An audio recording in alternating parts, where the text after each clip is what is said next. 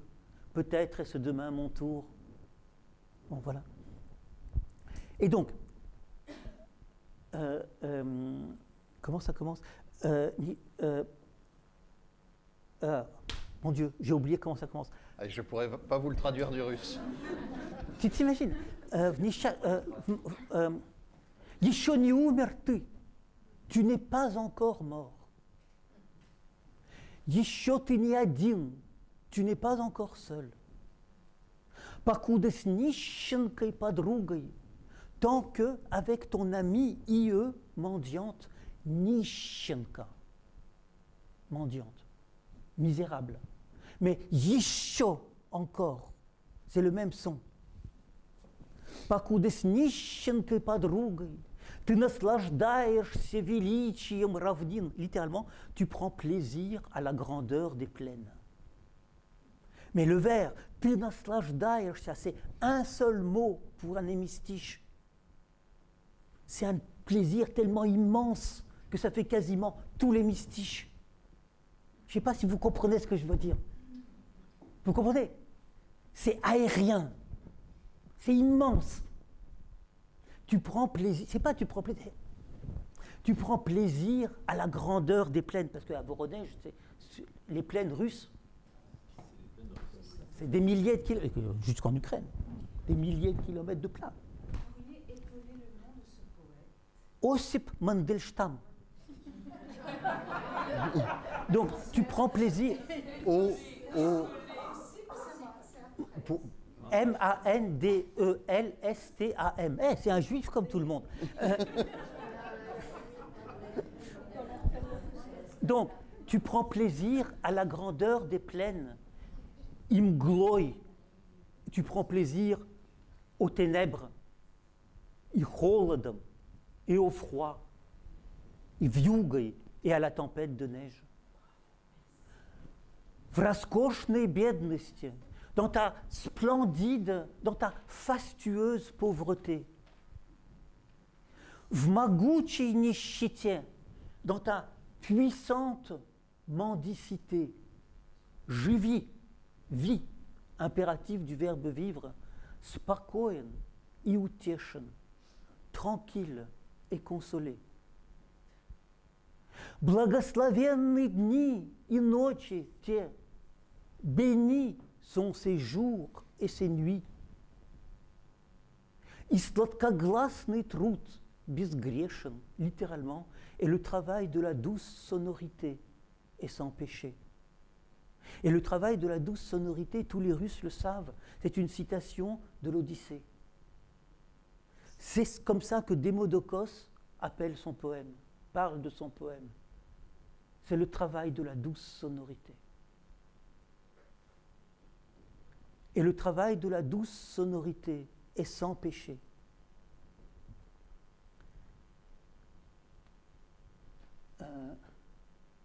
Attends. Du coup, j'ai encore re-oublié. Несчастен тот, malheureux est celui, кого как тень его пугает лай, и ветер косит, qui, comme de son ombre, a peur de l'aboiement des chiens, et qui est fauché par le vent. И беден тот, et pauvre est celui, кто сам полуживой, qui lui-même à moitié vivant, en russe on ne dit pas à moitié mort, on dit à moitié vivant. Bon. Qui lui-même à moitié vivant demande l'aumône à une ombre.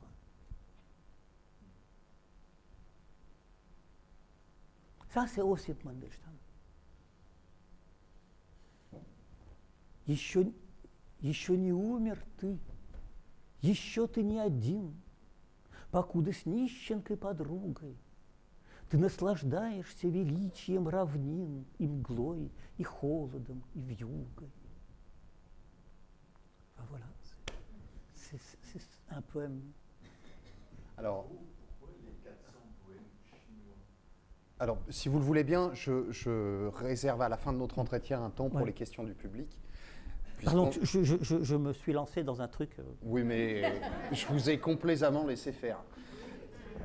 Voilà. Il y a un ouvrage, par contre, dont je m'en voudrais qu'on n'en parle pas, puisque vous dites que c'est votre traduction la plus importante, c'est Onegin de Pouchkine.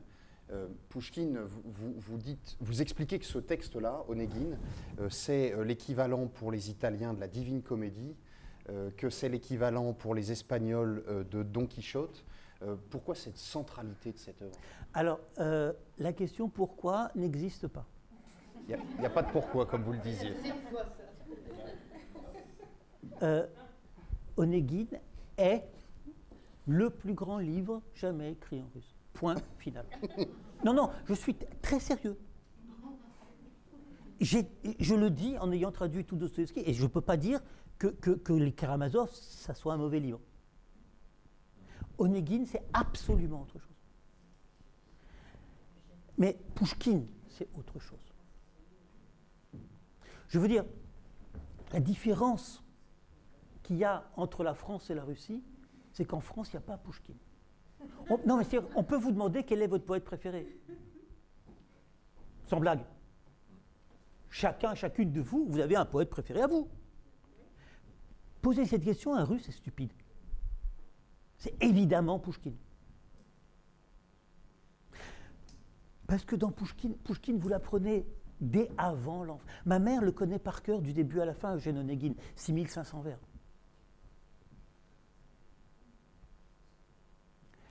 Vous l'apprenez avant la naissance. Vous ne le lisez pas. Vous le savez déjà. C'est autre chose. Alors ça, et puis, une fois que vous comprenez ce que c'est, à quel point... Je peux vous raconter l'histoire. L'histoire n'a aucun intérêt. C'est... Il s'ennuie. À la campagne, il rencontre une jeune fille qui tombe amoureuse de lui. Elle lui écrit une lettre. C'est un homme honnête. Il dit non.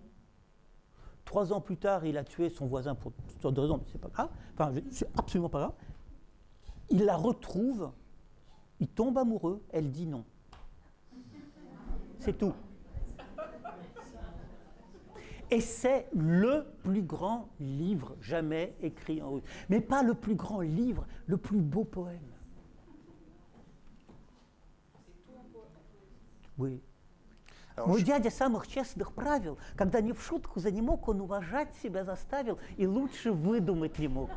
Его пример другим наука, ну, боже мой, какая скука, с больным сидеть и день, и ночь, не отходя ни шагу прочь, какое низкое коварство было живого забавлять, ему подушки поправлять, печально подносить лекарства, вздыхать и думать про себя, когда же черт возьмет тебя. Mon oncle, un homme de morale, quand il sentit qu'il trépassait, força l'estime générale et se tailla un franc succès.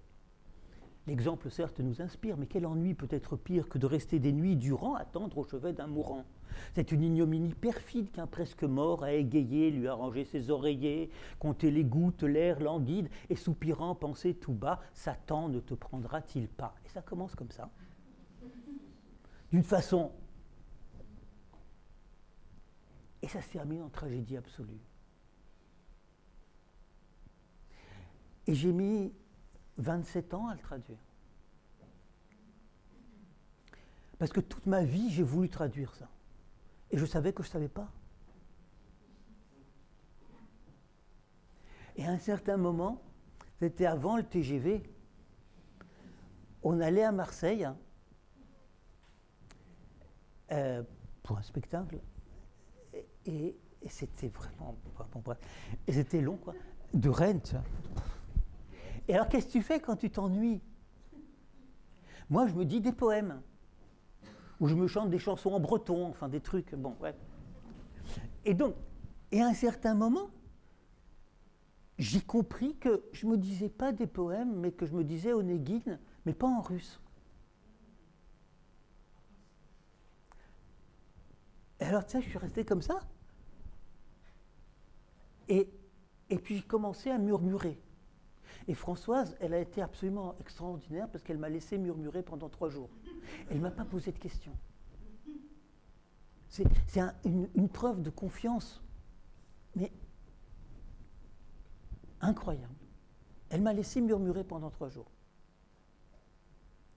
Et après, je lui ai dit les 2 premières strophes. Parce que j'ai tout traduit, pas par cœur, mais oralement. Et elle m'a dit, c'est bien. Non, elle savait que c'était Onegin. C'est bien. Et Françoise, elle dit jamais c'est bien. Elle dit ça va. Bien, ça va pas du tout. Bon. Et voilà. Et après, pendant 5 ans, j'ai travaillé encore sur ça. Et je peux dire, je peux le dire vraiment, c'est ce que j'ai fait de mieux dans ma vie. C'est vraiment ce que j'ai fait de mieux. Alors j'ai une question à vous poser sous forme de boutade, qui est une question toute personnelle. Dans Onegin, il y a la tragédie, mais il y a aussi cette strophe. Oui, sein de Diane et joues de Flore ont un grand charme, on le conçoit, mais les petons de Terpsichore... Mais non, Terpsichore, c'est la muse de la danse. Me charme plus, Dieu sait pourquoi. Aux yeux ardents, il prophétise des récompenses qu'on méprise et convenus savent saisir le libre essaim de mes désirs. Je les aime, pensive Elvine, sous la nappe au cours d'un dîner, l'hiver devant la cheminée ou au printemps sur l'herbe fine, sur le parquet laqué des balles, devant la mer au roc fatal. Eh ben, est-ce que Pouchkine ne serait pas un peu fétichiste? mais regardez ce texte-là. Qu'est-ce qui compte là-dedans? C'est le mélange des styles. Vous avez d'un côté charmante Elvine, alors c'est, je ne sais pas, le sentimentalisme, le machin truc, Lamartine, hein, Elvire, tous ces trucs-là. Vous avez la mer au roc fatal, c'est Byron, c'est des citations de Byron. Et vous avez les petons. C'est-à-dire que c'est une écriture qui est objective, qui utilise plein de styles en même temps. Ce n'est pas personnel. Alors bien sûr, il adorait les petons des dames. Bon, très bien. Mais ce n'est pas ça qui compte. C'est comment tu mets tout ça dans un texte. Comment tu passes de Terpsichore à Lamartine. Parce que dans Lamartine, il n'y a pas Terpsichore. Terpsichore, c'est le XVIIIe siècle français. Et d'ailleurs, comment tu traduis cette poésie française en français? Comment tu utilises le vocabulaire du XVIIIe siècle français en français sans que ça paraisse ringard? Et comment, à l'intérieur de ça, tu as noshke, les petons. C'est-à-dire quasiment un truc de... Alors, moi, j'ai longtemps hésité sur les petons. Parce que c'est Maurice Chevalier. Non, mais vous voyez, dans l'imaginaire du lecteur, c'est Maurice Chevalier. Bon, c'était trop. Mais je ne pouvais pas faire autrement. Les petits pieds, c'est quoi? Voilà. Et tout ça dans une strophe. Et puis, il prophétise des récompenses qu'on méprise.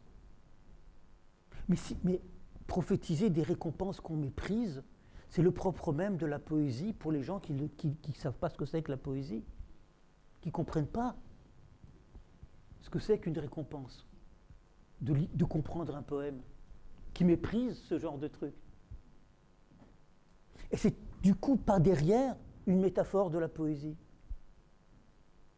qui englobe tout.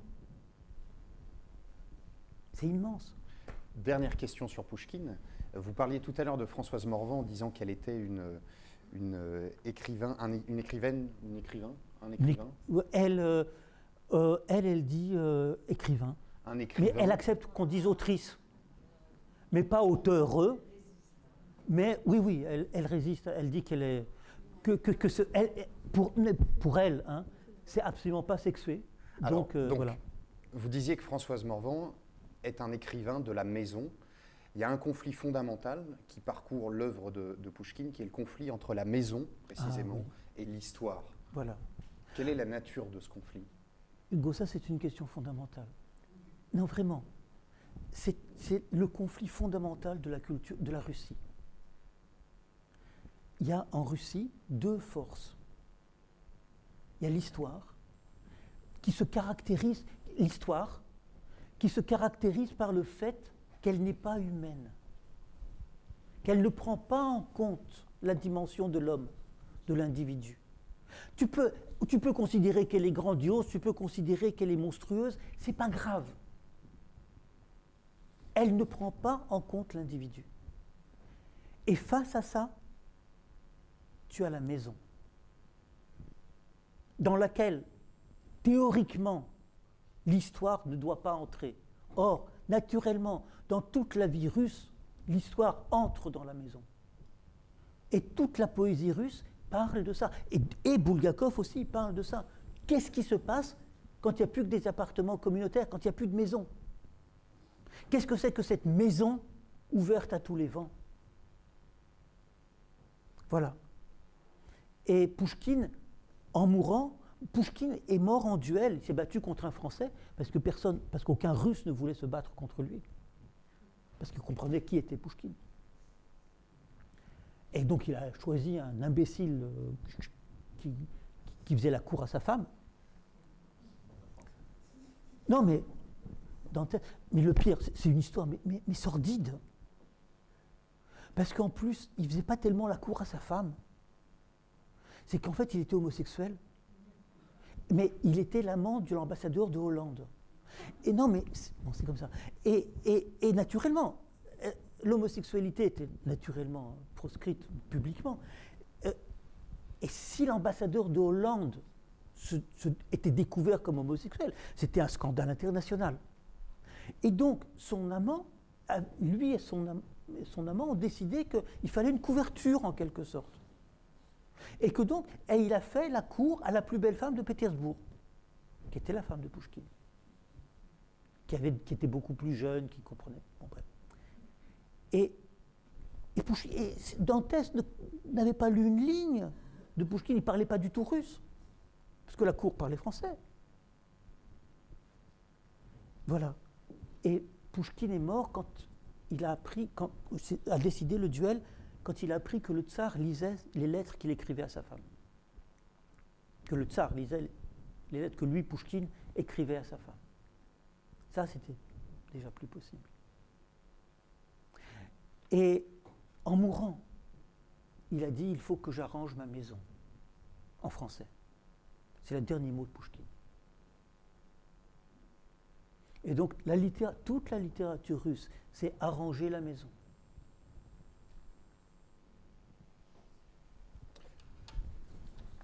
Vous avez parlé de la mort de Pouchkine sous le pistolet de Dantès. Vous avez dit tout à l'heure que toute la littérature russe admirait Chénier. Quel regard vous portez sur les relations, du point de vue de la littérature, entre la France et la Russie aujourd'hui? Enfin, non, historiquement, je veux dire. Ça, comment vous dire alors pour Pouchkine, par exemple, la littérature française, ce n'est pas une littérature étrangère. Pouchkine a lu Pouchkine fait venir tout ce qui paraît en France, et il l'a lu 2 semaines après la parution. Bien sûr, c'est le monde normal. Alors évidemment, personne en France ne connaît Pouchkine. Voilà, c'est ça. Mais c'est-à-dire, c'était inimaginable de ne pas parler français. C'est juste pas poli, quoi. C'est juste impossible, tout simplement. Juste impossible. Voilà. Après, Pouchkine considérait que Victor Hugo était un très mauvais poète classique. Alors, il l'a connu jusqu'en 1836. Hein. Mais pourquoi? Parce que dans Cromwell, il y a la distinction entre le sublime et le grotesque. Eh bien, si tu distingues le sublime et le grotesque, donc tu es un poète classique, parce que tu distingues des niveaux de langue. Le poète romantique, dit Pouchkine, c'est-à-dire Shakespeare, ne distingue pas. Et par exemple, cette strophe-là, vous voyez, sur Terpsichore. Donc Pouchkine, en fait, considérait que le plus grand poète français de son époque, c'était, imaginez-vous, Sainte-Beuve. Oui, que plus personne ne lit. Mais Joseph Delorme est un livre extraordinaire, dans lequel il mélange les styles et dans lequel, pour la première fois, il traduit Wordsworth. Et il traduit des sonnets par des sonnets. Et c'est pas pour rien que Baudelaire a tout appris dans Joseph Delorme. Ce que Sainte-Beuve n'a naturellement pas compris, parce que Sainte-Beuve est... Bon, bref. Mais, voilà. Et donc, pour Pouchkine, l'essentiel, c'était Sainte-Beuve. Et Chénier. Pouchkine, en 1819, paraît l'édition de Chénier. Et alors, c'est un bouleversement dans toute l'Europe, l'édition de 1819. Et Pouchkine se met à citer Chénier dans ses propres poèmes lyriques, comme en quelque sorte sa propre voix. Oui. Comme la voix de l'autre, comme je est un autre. Et il ne sait pas qu'il le traduit, il le cite, il prend des expressions, des bouts. Voilà. Ma question sur la littérature française et la littérature russe préparait la dernière. Êtes-vous optimiste quant aux retrouvailles futures entre le monde slave et l'Occident? Mais je suis... Alors, j'ai répondu un peu à une question pareille tout à l'heure. Je suis d'un optimisme absolu parce que je suis toujours persuadé que le pire va arriver. Et jusqu'à présent, j'ai toujours été déçu. Non, ce que je veux dire, c'est qu'il n'y a pas de retrouvailles ou pas de retrouvailles. La littérature russe, slave, hein, d'abord, slave, je ne sais pas ce que ça veut dire. Parce qu'il y a plein de Russes qui ne sont pas slaves, et il y a plein de Slaves qui ne sont pas russes. Donc voilà. Je suis d'origine russe, mais guerre slave. Bref. Donc non. Ce qu'il faut, c'est que Poutine tombe. Bon, je ne vais pas jouer à Madame Soleil. Mais c'est ça qu'il faut. Mais sinon, la littérature... Je veux dire, s'il y a un écrivain étranger en Occident, c'est Dostoïevski. Est-ce que vous imaginez un seul des grands écrivains occidentaux, pas seulement en France, mais dans le monde entier, qui n'ait pas lu Dostoïevski? Non. Voilà. Et donc, que ce soit au Japon, que ce soit en Chine, que ce soit en Amérique, que ce soit... Voilà. Est-ce qu'on peut imaginer Faulkner sans Dostoïevski? Évidemment, non. Donc, la littérature russe, le monde russe, il est là. C'est tout. Alors, le problème est que... c'est qu'il y a un problème. Je voudrais conclure par ces mots qui sont ceux d'un ami à vous qui a dit « André, quand il aime, il traduit ». Je crois que vous nous en avez fait une illustration. Pour moi, la matérialisation concrète, c'est que j'ai pu poser un tiers des questions que j'avais prévues. Mais j'ai pris un grand plaisir à vous écouter. André Markovitch, merci pour cette rencontre. Merci à vous.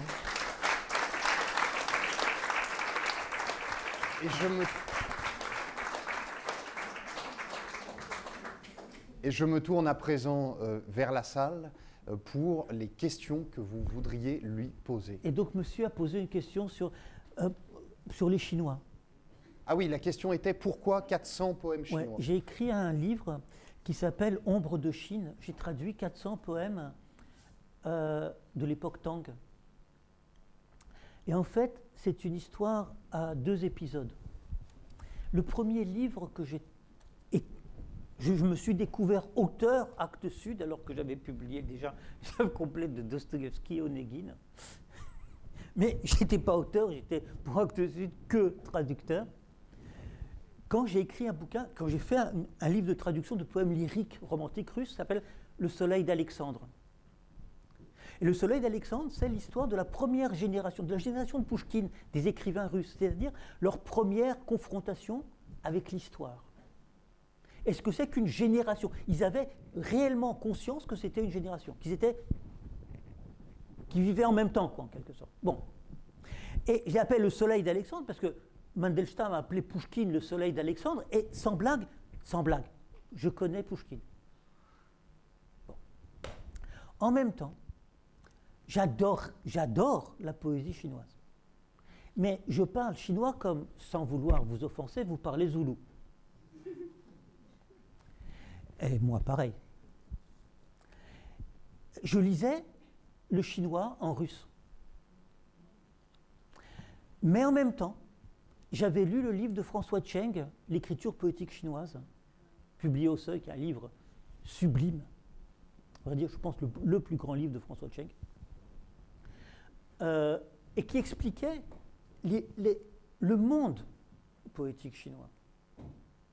C'est-à-dire que... Et tout mon travail est construit sur l'équivalence.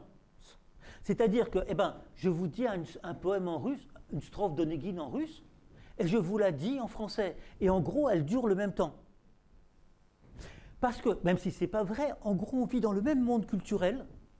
Et en gros, par exemple, nos traductions de Tchekhov, de Françoise et de moi, le texte français de chaque phrase dure à 2-3 secondes près le temps que dure le texte russe. Bon. Mais en Chine, il ne peut pas y avoir d'équivalence. Parce que d'abord, ce n'est pas des mots, c'est que des monosyllabes. Après, c'est des idéogrammes, c'est-à-dire des étymologies de dessin. Mais le chinois classique ne connaît pas le temps et ne connaît pas le mode.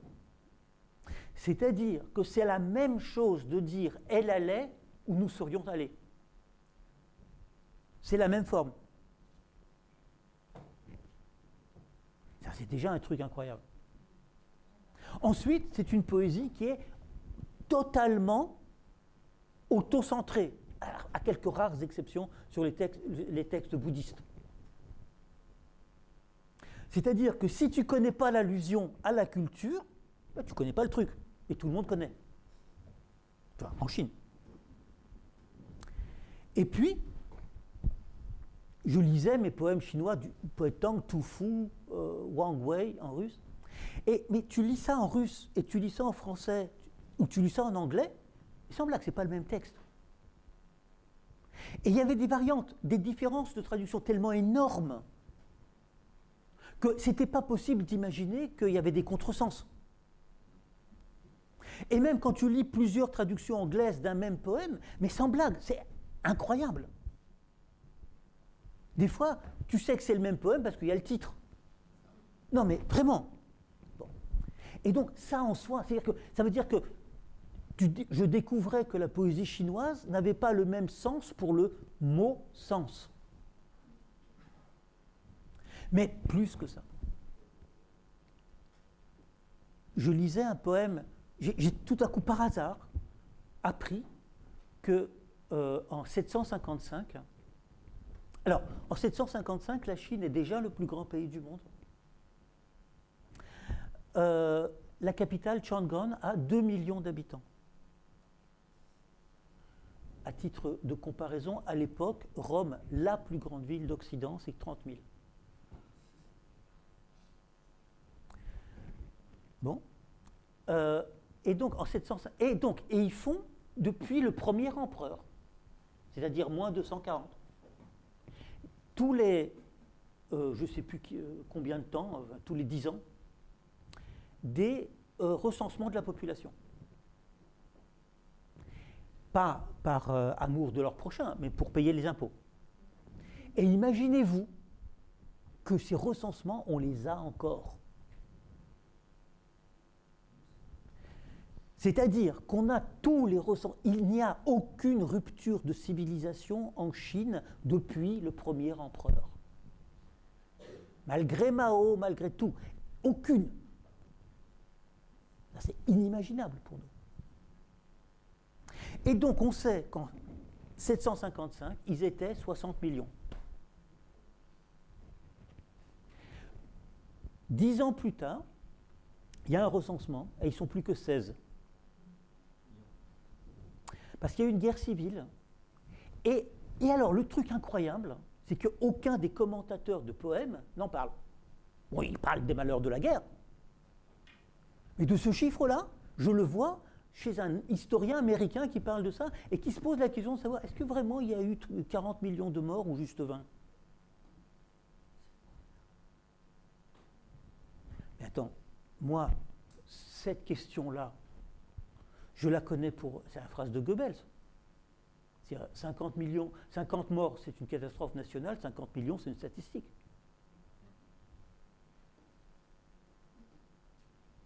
Mais comment se fait-il que moi, qui me prends pour un intellectuel, comment dire, qui fait attention au destin du monde et tout, je ne savais pas que le plus grand massacre de guerre du monde, jusqu'à la Deuxième Guerre mondiale, c'était une guerre civile en Chine au 8e siècle. Où ils sont réellement en train de discuter, savoir s'il y a 20 millions ou 10 ou 30 de morts. Et du coup, c'est ça, Ombre de Chine. C'est des traductions de traductions. Parce que je n'ai pas l'original. Et parce que je ne peux pas avoir l'original. Parce qu'il y a autant d'interprétations du poème qu'il y a de lecteurs. Et ce qui est extraordinaire, c'est quand je demandais à des Chinois vivants, ils étaient tous persuadés que leur sens était celui-là. Et quand je demandais à leurs voisins, c'était un sens diamétralement opposé. Et ça m'a passionné. Et donc j'ai traduit 400 poèmes écrits entre 680 et 880. J'ai retrouvé l'un d'eux dans Partage qui est assez court. Est-ce que vous voulez le lire ? Ah, celui-là ? Sinon, quelques pages plus tôt, il y en a un peu plus long sur la mort du fils. Ah, ouais. C'était une suggestion. Hein. Mais non, je vais vous lire celui-là. Non, c'est un autre. C'est un poème de Bo Tsui, écrit en 814. Bo Tsui est un poète tout à fait particulier parce qu'il écrivait, lui, il disait qu'il fallait écrire très très simplement. Il fallait, disait-il, que ma nourrice le comprenne. Et donc il dit ça. En décembre, l'an 8 du présent règne, il a neigé pendant 5 jours entiers. Même les pins et les bambous sont morts. Que dire pour les pauvres en guenilles? J'ai regardé autour dans la campagne. Sur 10 familles, 8 ou 9 sont pauvres. Le vent du nord coupait comme une lame. Les vêtements sont de coton ouaté. Les gens brûlaient des ronces et de l'herbe, penchés sur les foyers, attendant l'aube. Dans les hivers aussi durs que cela, les paysans souffrent toujours le plus. Et moi, je me regarde en ce moment. Les vents s'arrêtent à ma porte close, manteau fourré, couverture de soie. Le jour, la nuit, j'ai le même confort. Ni le froid, ni la faim ne me menacent. Je ne sors pas pour travailler la terre. Dès que j'y pense, je suis pris de honte et je me dis, quel genre d'homme suis-je? Et c'est écrit l'année de la mort de Charlemagne, 814. Quelqu'un souhaite-t-il poser une autre question? Alors, on va laisser circuler le micro. Par rapport aux originaux des textes russes, la question, c'est... Parlez bien dans le micro et la haussez la voix pour qu'on vous entende. La question, c'est comment vous avez fait pour retrouver les textes entiers, non censurés, russes?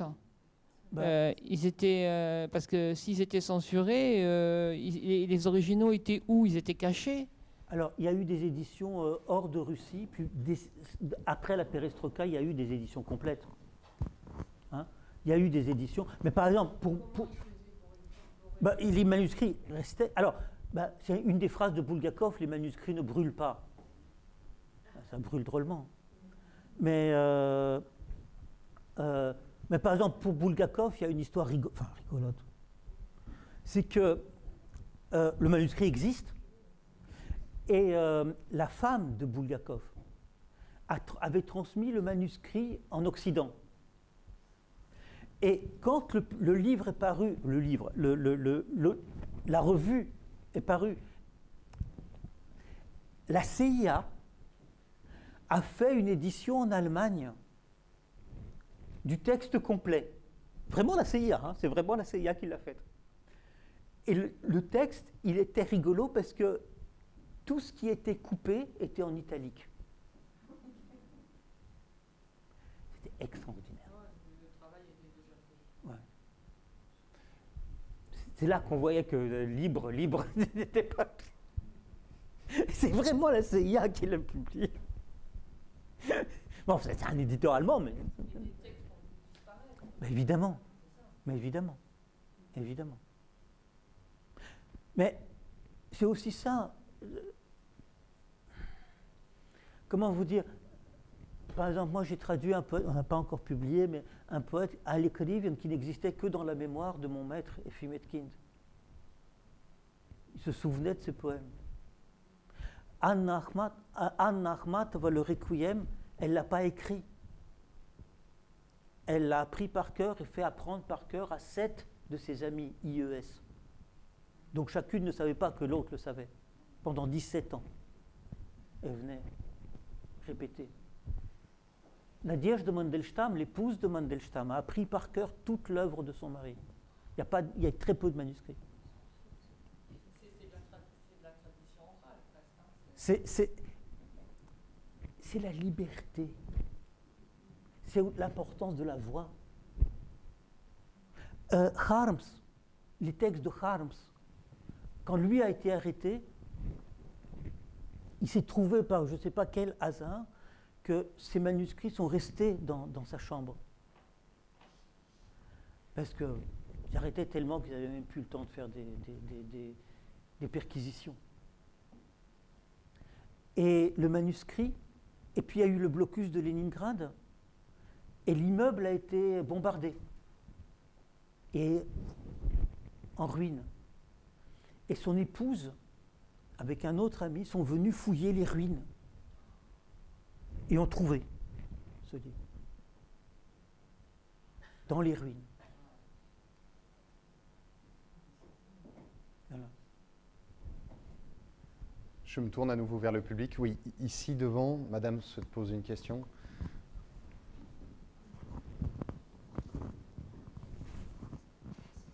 Oui, bonsoir et merci d'abord. Je voudrais savoir, Bulgakov, comme Grossman, tous les deux, donc moi j'ignorais, c'est en cherchant, qu'ils sont tous les deux ukrainiens.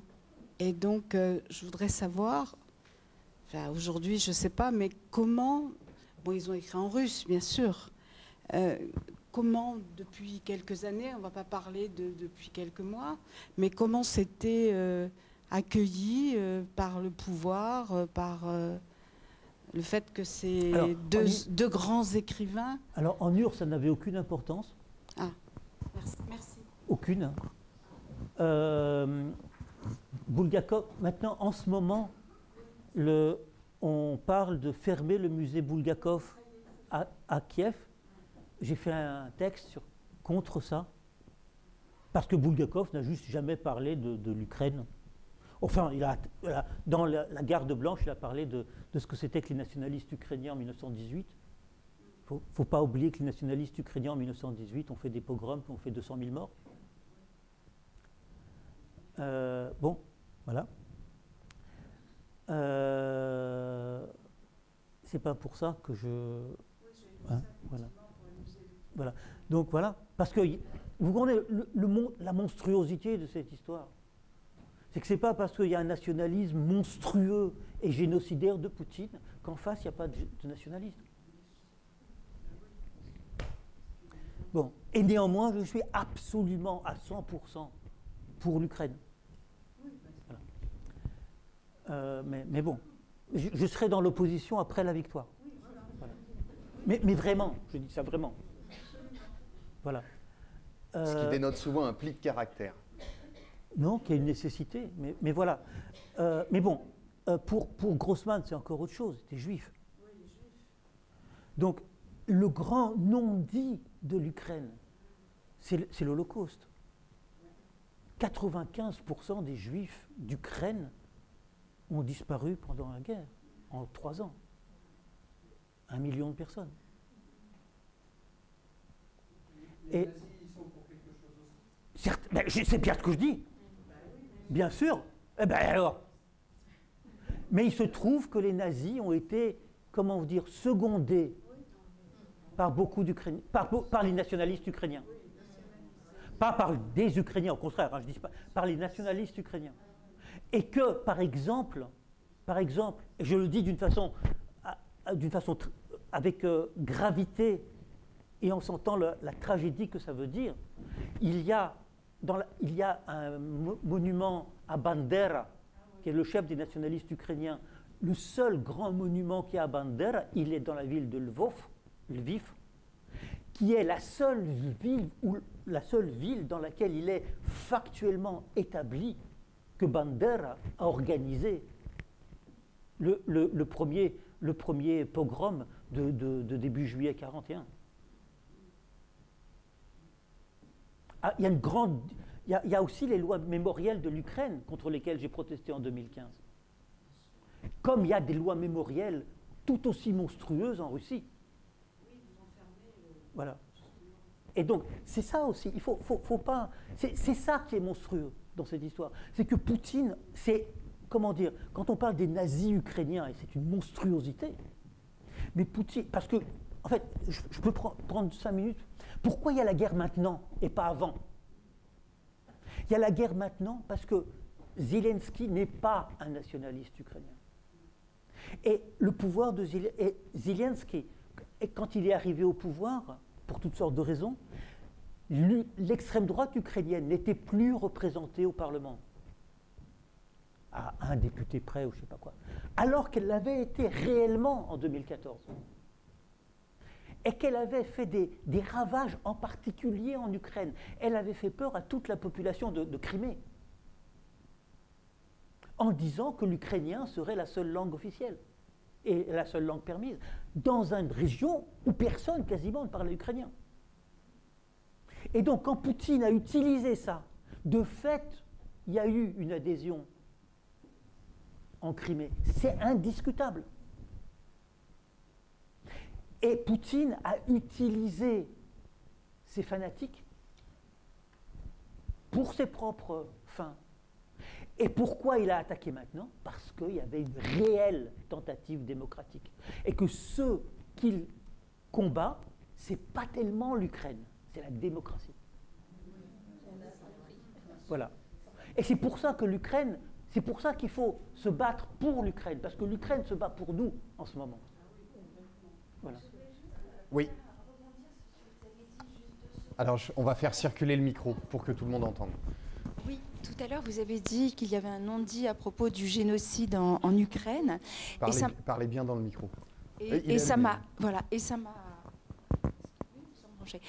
rappelé un séjour que nous avions fait il y a une quinzaine d'années en famille dans les pays baltes.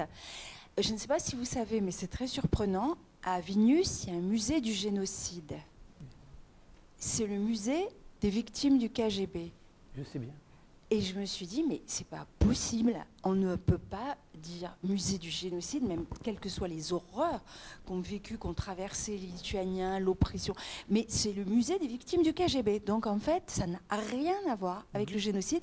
Et ils ont détourné. Et je me suis dit, mais pour moi, c'était un affront inimaginable, quoi. C'est surtout compte tenu du contexte, surtout compte tenu du fait qu'il y a quand même 90% des Juifs lituaniens qui ont disparu. Donc non seulement ils ont disparu, mais leur mémoire a disparu. Voilà. Mais jusque dans les années 2010, il y a eu dans les pays baltes des défilés d'anciens combattants, mais nazis, parce qu'ils s'étaient battus contre l'URSS. Alors après, ces défilés se sont arrêtés par extinction des gens.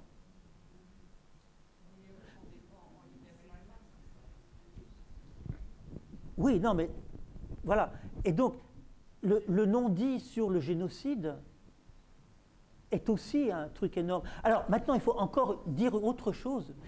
Il n'y avait pas de monument à Babi Yar du temps de l'Union soviétique. L'Union soviétique ne reconnaissait pas le génocide. Pour l'Union soviétique, c'était des meurtres de citoyens soviétiques.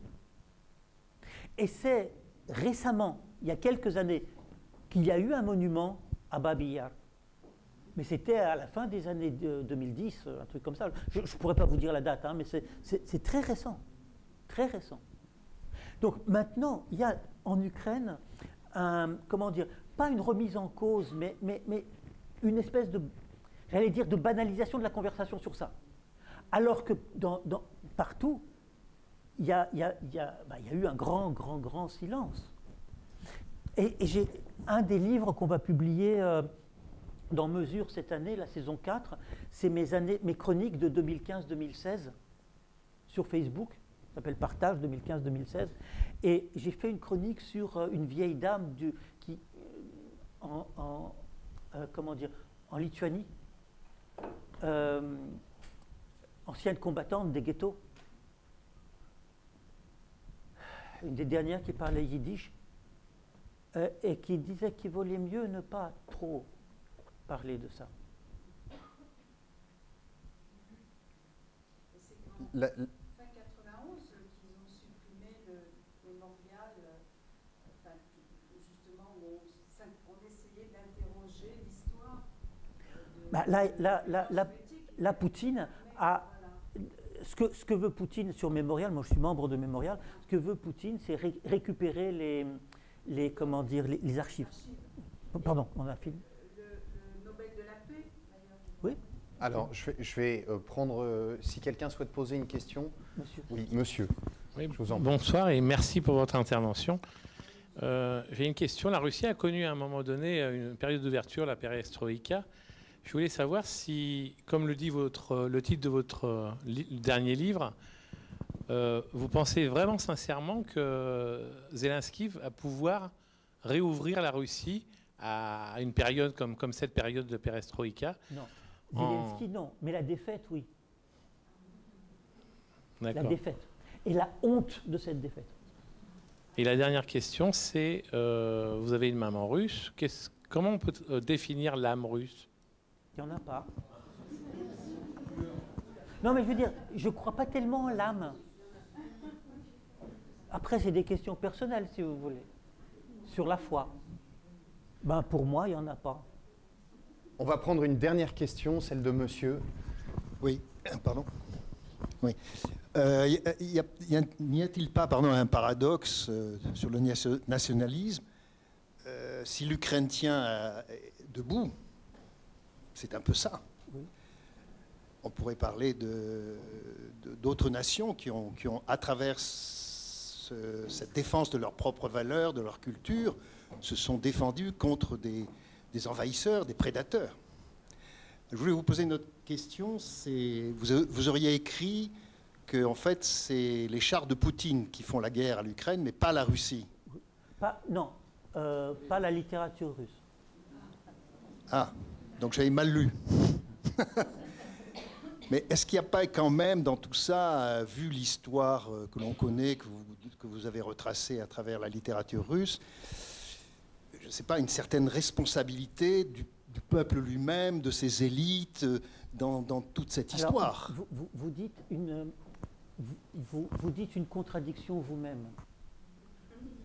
Il y a les élites et il y a le peuple. En Russie, c'est sans blague pas pareil.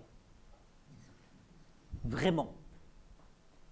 Qu'il y a une responsabilité des élites, voilà. Il suffit de le dire c'est l'évidence. Maintenant, qu'est-ce que ça veut dire la responsabilité? Qu'est-ce que c'est le peuple russe? J'en sais rien. Comme je ne sais pas du tout ce que c'est que le peuple français. Non, je sais ce que c'est que les citoyens français. Chacune des personnes ici présentes fait partie du peuple français. Et il y en a encore plus dehors. Voilà. Est-ce qu'il y a une unanimité du peuple français? La seule expression du peuple français, c'est les urnes. Il n'y a rien d'autre. En Russie, il n'y a pas d'expression dans les urnes parce que toutes les élections sont truquées. Ça, c'est une chose. Mais là, il y a encore autre chose. Comment vivent les gens dans les provinces? Dans une misère dont vous n'avez pas idée. Je disais ça à Hugo tout à l'heure, il y a 15% de la population russe qui n'ont pas l'électricité. Après, qu'est-ce que c'est vivre dans une province? C'est vivre sous un seigneur de la guerre, sous le gouverneur, sous le maire, sous le machin, parce que tout est corrompu. Poutine, on parle de l'unité de la Russie, mais il n'y a aucune unité de la Russie. Poutine ne règne que parce qu'il est le chef de la mafia et qu'il donne des prébendes. C'est d'ailleurs pour ça qu'il va disparaître. Parce qu'à un certain moment, il est devenu plus rentable. Et c'est ça qui est en train de se passer. Ça ne veut pas dire qu'il sera remplacé par quelqu'un de mieux. Mais il sera remplacé par les types qui considèrent qu'il met en danger leurs milliards. Parce que Poutine, c'est un chef de la mafia. Et réellement, il est arrivé au pouvoir parce qu'il était à la conjonction, mais ça s'est établi depuis 20 ans, entre la mafia réelle et le KGB. Et le KGB. Et le KGB. Il était à la jonction des deux. Et il a pris le pouvoir pour deux raisons. Et la première, fondamentale, c'est que, étant à Pétersbourg, il a donné à la mafia les ports. C'est-à-dire que la mafia a pu contrôler, et c'est Poutine qui s'occupait de ça, et il a donné à ce qu'on appelle l'OPG, le groupe de mafieux de Tambov, ça s'est établi depuis 20 ans, le contrôle des ports, c'est-à-dire le contrôle de toutes les importations de pétrole, de gaz, de tout. Et c'est pour ça qu'en même temps, Eltsine cherchait un héritier pour ne pas être inquiété. Pour sauver sa propre fortune à lui et celle de sa famille, plutôt sa famille, parce que Eltsine était très très malade. Bon, et c'est pour ça qu'on a mis Poutine. Voilà. Et d'ailleurs, il n'a pas touché à Eltsine. Donc, le peuple russe, son souci premier, c'est juste de survivre. Et sans blague, vous n'avez pas idée de ça. Ensuite, il y a le fait que ça a changé maintenant, là, depuis la mobilisation. Parce que là, tout le monde comprend qu'en plus de la misère, il y a ça. Mais après, il y a encore autre chose. C'est ce mur invraisemblable de la propagande. Mais on n'a pas idée de ça. Quand il n'y a rien d'autre que la haine, jour après jour, heure après heure, tout le temps, et que la seule source, c'est la télé. Parce que dans plein de... Qui c'est qui a Internet? Ce n'est pas les gens qui sont dans la misère. Donc on parle de la responsabilité des gens, mais c'est une saloperie de parler de ça. Et je le dis comme je le pense. Mais bien sûr, alors après, évidemment qu'il y a des salopards, qu'il y a des fascistes, évidemment. Et il y en a énormément. Ça va de soi. Mais sans blague, ce n'est pas la majorité des gens. La majorité. Alors, par contre, on peut dire, ah ben ils s'en foutent. Ah oui, ils s'en foutent. André Markovitch, je réinvite les gens à consulter cet ouvrage qui traite de ce sujet. Et si l'Ukraine libérait la Russie, paru chez Seuil. Très brièvement, on a évoqué beaucoup de vos livres. Mais oui, j'ai pas lu une traduction de Françoise de La folie Tristan. Mais oui. Bon allez, je veux rien vous refuser. Terminons sur une traduction de Françoise Morvan. Est-ce que je peux juste 2 minutes vous lire le début de La folie Tristan, traduction de Françoise du français en français, du français moyen, du français du XIIe siècle. Et ce sera notre mot de la fin. C'est le premier texte, c'est le premier texte de Tristan. Hein, en France, il y a Béroul, comment Thomas, et puis il y a la folie Tristan. Donc voilà. Tristan séjourne dans son pays, morne, dolent, triste, assombri, et pensant à ce qui pour lors lui serait aide et réconfort, lui serait aide pour guérir, car sinon mieux vaudrait mourir sans tarder plutôt que de rester traîné. Mieux vaudrait sans tarder mourir plutôt que de rester languir, c'est mourir que vivre en douleur. Noire pensée, ronge envers, tueur, or, noire pensée, douleur, tourment, s'unissent pour ronger Tristan. Et ça continue comme ça pendant 1000 vers. Et c'est une magnifique traduction qu'on a publiée chez Mesure. Et on n'a pas parlé de ça, mais voilà. Merci à vous. On a parlé de beaucoup d'autres choses. Merci à vous. Alors, je retiens votre attention encore une seconde. Vous pouvez retrouver tous ces ouvrages à la table de livres que tient Rita, la patronne du blason, grâce au partenariat que nous avons avec elle. Je vous remercie d'avoir participé à cette rencontre. Et naturellement, André, je vous remercie. Merci à vous, merci à vous. Je vais signer maintenant.